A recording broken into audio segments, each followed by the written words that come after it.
Hello students, welcome to you all in Bio Point Fatehabad. आज के segment में हम स्टार्ट करने वाले हैं बेटा अपना यूनिट 3 फाइटोलॉजी। कल हमने अपने फर्स्ट सेगमेंट में डिस्कस किया था कि हमारा क्या वेटेज रहेगा 11th बायो का। तो आज हम अपना सिलेबस स्टार्ट करते हैं बेटा बेसिक चैप्टर से जो आप लोअर क्लास से पढ़ते आ रहे हैं, साइटोलॉजी। चैप्टर नंबर 8 है बेटा आपकी एनसीईआरटी में, cell the unit of life. और ये जो टोटली बेस्ड है, यदि मैं सिंपली कहूँ तो it is based over cytology. Cytology क्या होती है थोड़ा देख लेते हैं। Cytology is the branch of bio which deals with every aspect of cell। Cells कैसे होंगे, कैसी शेप होगी और कैसा उनका अपीयरेंस होगा, कैसी उनकी ओरिजिन हुई है, सेल क्या क्या बनाते हैं। यदि हम सिंपली कहें तो cell is the structural and fundamental unit of life.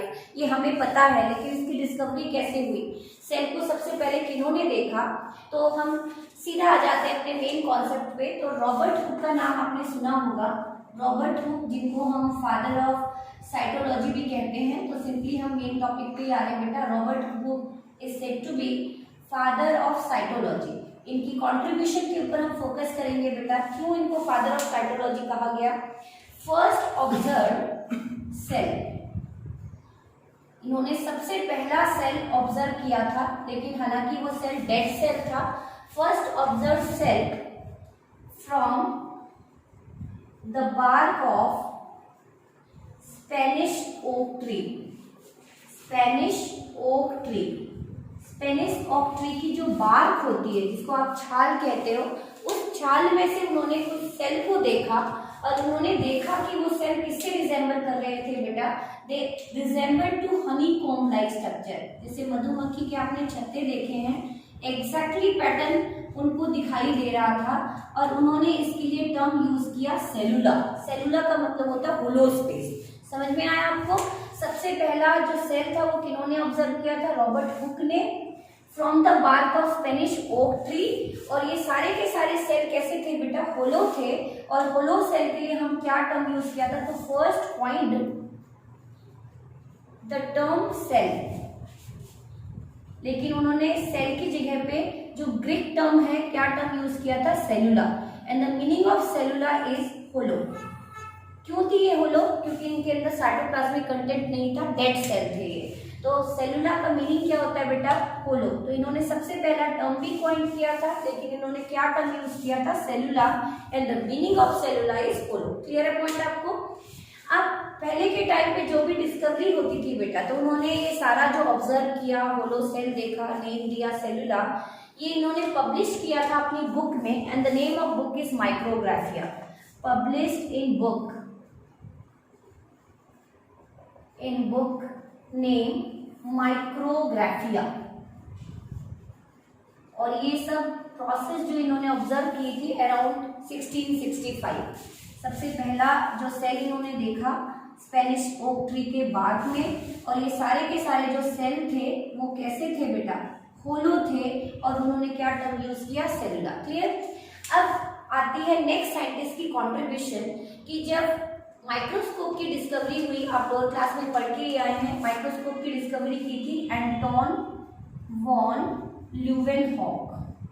Anton van Leeuwenhoek, इन्होंने डिस्कवरी की थी किसकी बेटा? माइक्रोस्कोप की। इसीलिए हम इनको बोलते हैं father of microscopy. Father of microscopy, first discovered microscope, handmade microscope, first discovered handmade microscope. इसीलिए इनको किस नाम से जाना जाता है बेटा? Father of microscopy. क्लियर है point? Father of microbiology is Louis Pasteur. इन्होंने माइक्रोस्कोप की डिस्कवरी की थी, इसलिए इनको किस नाम से जाना जाता है? Father of microscopy. तो इन्होंने सबसे पहले लिविंग सेल को दिखा था। तो आपके कोई भी डेट में क्वेश्चन आता है कि लिविंग सेल सबसे पहले किन्होंने देखा था? Anton van Leeuwenhoek. और वैसे सबसे पहला सेल किन्होंने ऑब्जर्व किया था? Robert hook. क्लियर है पॉइंट? तो नेक्स्ट है फर्स्ट ऑब्जर्व लिविंग सेल। अभी क्वेश्चन भी आते हैं कि इन्होंने कौन कौन से लिविंग सेल देखे थे। तो सबसे पहला इन्होंने देखा था स्पर्म सेल। इन्होंने सबसे पहला माइक्रोस्कोप में कौन सा सेल ऑब्जर्व किया था? Sperm cell. इसके अलावा इन्होंने ईस्ट सेल को देखा था, आरबीसी को ऑब्जर्व किया था, इन सारे सेल को इन्होंने ऑब्जर्व किए थे माइक्रोस्कोप में। तो सबसे पहला लिविंग सेल इन्होंने नोटिस किया था बेटा एंटोन वॉन ल्यूवेनहॉक। तो यहाँ पे 2 इंपॉर्टेंट क्वेश्चन बने। एक तो साइटोलॉजी के फाउंडर किसको कहा जाता है, रॉबर्ट हुक को, जिन्होंने सबसे पहला सेल देखा। किस ईयर में देखा, 1665 में। सेल की शेप कैसी थी, हनीकॉम्ब लाइक स्ट्रक्चर था इन सेल का। सभी के सभी सेल डेड थे, होलो थे, इसीलिए उन्होंने टर्म कॉइन किया सेलुला। द ग्रीक टर्म सेलुला, इसका लिटरल मीनिंग क्या होता है बेटा, होलो। और ये सारी बातें उन्होंने अपनी बुक में पब्लिश की थी, माइक्रोग्राफिया। क्लियर है point. Now the next one, microscope की डिस्कवरी किसने की, Anton van Leeuwenhoek, and then observe first living cell. और इन्होंने बहुत सारे सेल देखे थे, प्रोटिस्टा देखा था, यूग्लिना देखा था। तो सबसे पहला लिविंग सेल देखने का क्रेडिट किनको जाता है, Anton van Leeuwenhoek. Now come over the important concept of this chapter, cell theory. कि सेल होते क्या है, यदि मैं सिंपली कहूँ तो cell is the fundamental unit of life. कि जो अपनी लाइफ है वो किसकी वजह से पॉसिबल है बेटा, सेल।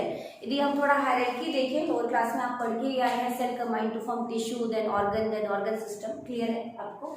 तो सेल थ्योरी जो है ये सबसे पहले किन्होंने प्रपोज की थी, तो this cell theory proposed by Sheridan and sworn.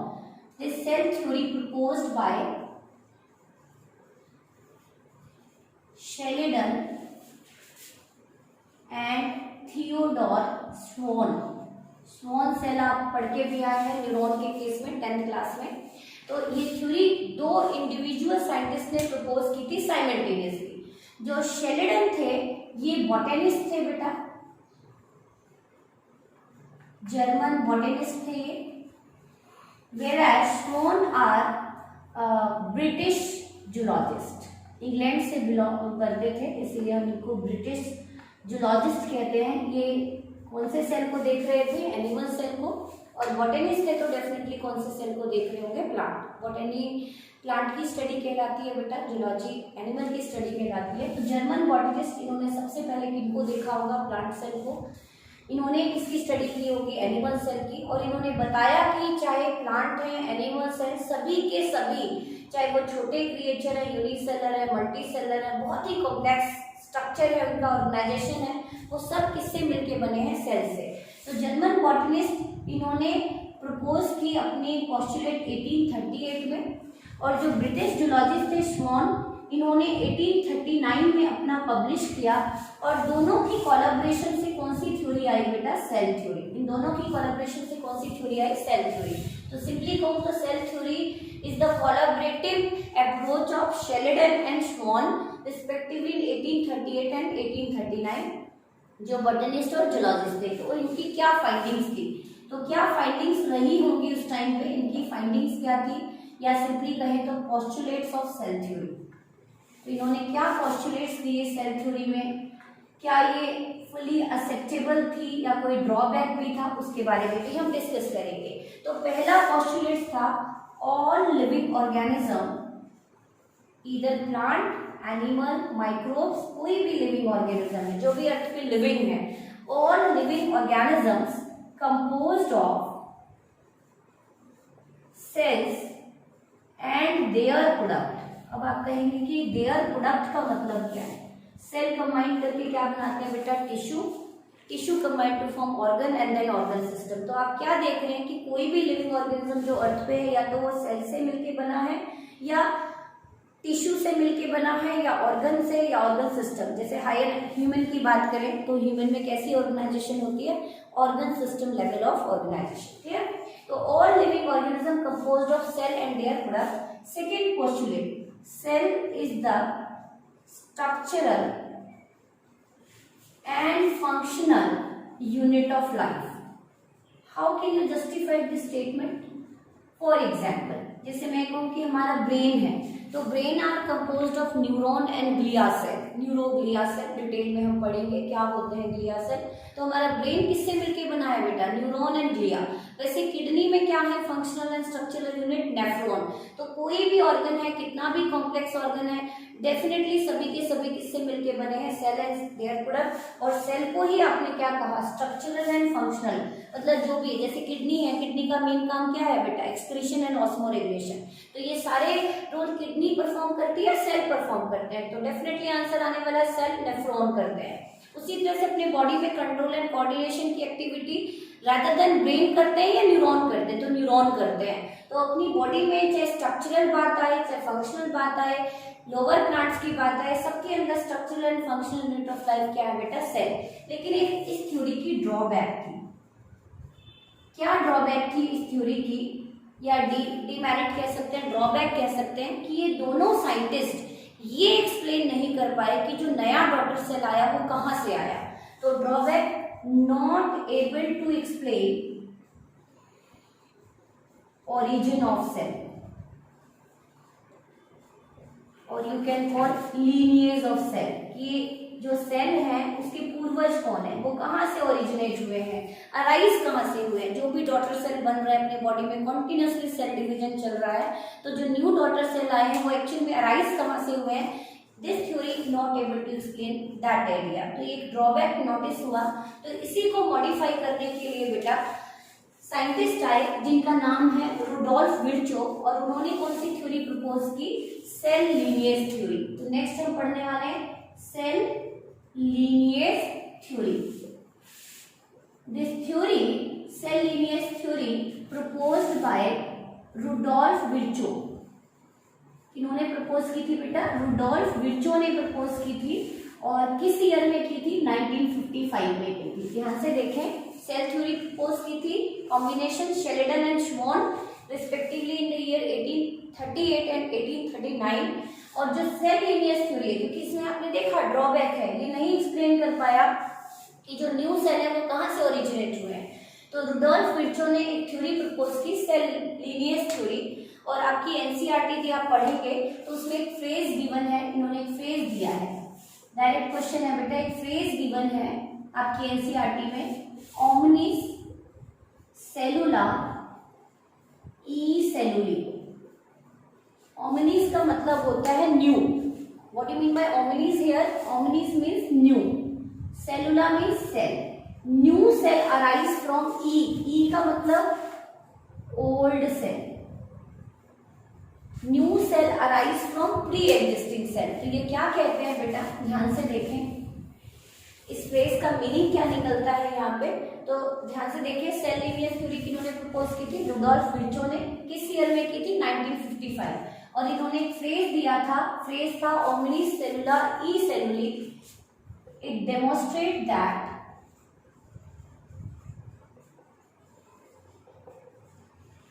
New cell और new daughter cell arise from pre existing cell. Pre existing cell, और you can call older cell, और you can call parent cell. तो ये क्या कहती है कि नए सेल जितने भी डॉटर सेल हैं वो कहाँ से ओरिजिनेट हुए हैं? पेरेंट सेल से, via continuous cell division. Clear? तो दो थ्योरी आज आपने पढ़ी, सेल थ्योरी जो कि इन्होंने प्रपोज की थी शेल्डन एंड श्वान ने, और दूसरी कौन सी थ्योरी पढ़ी? सेल लीनिएज थ्योरी जो कि इन्होंने प्रपोज की थी Rudolf Virchow in the year 1955। और इन दोनों की कोलैबोरेशन से, एक तो आपने सेल लीनिएज थ्योरी पढ़ी और इसके साथ मैं मिक्स कर दूं सेल थ्योरी को, तो इन तीनों का जो थ्योरी, दोनों की जो थ्योरी मिलके बनती है उसको बोलते हैं मॉडर्न सेल थ्योरी। तो मॉडर्न सेल थ्योरी के ऊपर यदि क्वेश्चन आ जाए तो आप लिखेंगे कि इस थ्योरी का कोई डिमेरिट नहीं था। और मॉडर्न सेल थ्योरी किन्होंने प्रपोज की है? थ्री साइंटिस्ट की आगे combination, Schleiden, Schwann and Rudolf Virchow. Rudolf Virchow, clear point आपको? तो यहाँ तक क्लियर हो ही गया होगा आपको, इस थ्योरी में कोई डिमेरिट नहीं थी। Cell lineage theory Rudolf Virchow ने दी थी, सेल थ्योरी शेल्डन श्वान ने दी थी। इन दोनों को कंबाइन कर दिया तो कौन सी थ्योरी बनी बेटा? Modern cell theory. तो आपके पेपर में यदि मॉडर्न सेल थ्योरी आ जाए तो आप कितने पोस्टुलेट लिखने वाले हैं? 2 पोस्टुलेट्स लिखने वाले हैं आप सेल थ्योरी के, एंड 1 पोस्टुलेट लिखने वाले हैं आप कौन सी थ्योरी के? सेल लीनिएज थ्योरी की। तो ये था अपना कंप्लीट सेगमेंट बेटा। नेक्स्ट सेगमेंट में हम डिस्कस करेंगे टाइप ऑफ सेल। सेल कितने टाइप के होते हैं, तो न्यूक्लियर बाउंड्री के बेस पे आप लोअर क्लास से पढ़ते आए हैं, cell are of 2 type, prokaryotic cell and eukaryotic cell. तो नेक्स्ट जो अपना लेक्चर रहेगा, tomorrow lecture, totally based over prokaryotic and eukaryotic cell. Thank you so much.